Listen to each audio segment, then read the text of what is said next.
milestone in the life of our BSN two students as they will receive their caps, their pins, and lighter candles this afternoon.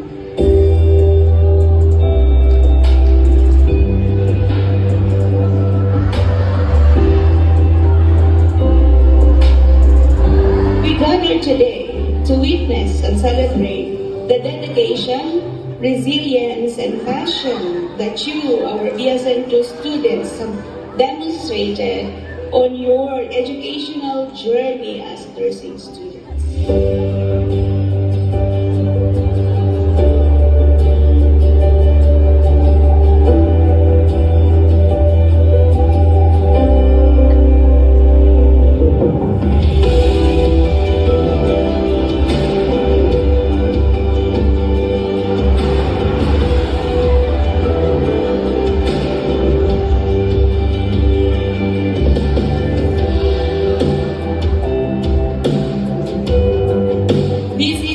The beginning of your lifelong journey.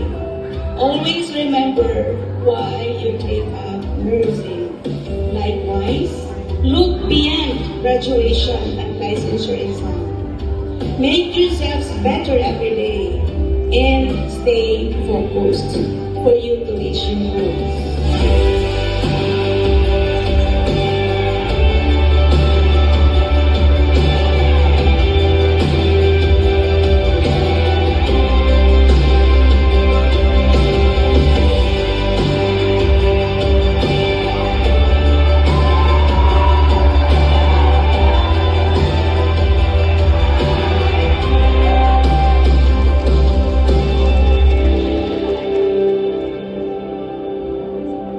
Nurses, as you wear your caps and pins today, may you also wear the heart of a servant, not only caring for the physical bodies, but also for the souls.